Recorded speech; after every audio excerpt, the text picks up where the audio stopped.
High, Sirajul Islam Sulaiman.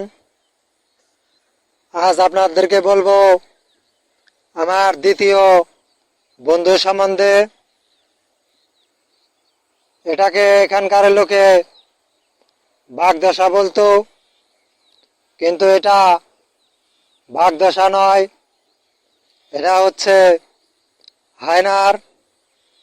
এটা বারাবাখিয়া কবরস্থানে থাকতো।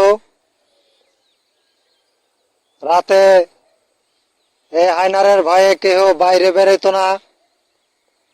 রাতে এলাকায় পাহারা দিয়ে রাখতো। আমার চাকর বাকর আমাকে মেরে ফেলার জন্য চালাকি করে রাতে বাইরে পাঠাতো। তখন এই হায়নারের সাথে আমার দেখা। এই হায়নার লাফ দিয়ে আমার গায়ের উপরে আসতো, তারপরেও আমাকে কামড়ে দিত না। এটা আমার খুব ভালো বন্ধু। অন্য সব হায়নার ভয়ঙ্কর হলেও এটা দেখতে খুব সুন্দর ছিল।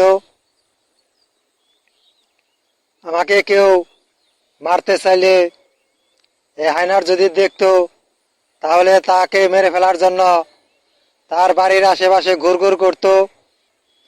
এতে অনেকে ভয় পেত। আমি মানুষ রূপে জন্ম নিয়ে মানুষের বন্ধু হতে না পারলে কি হবে? বুবাজনার আমাকে অনেক ভালোবাসে। বুবাজনারের আমি অনেক ভালো বন্ধু।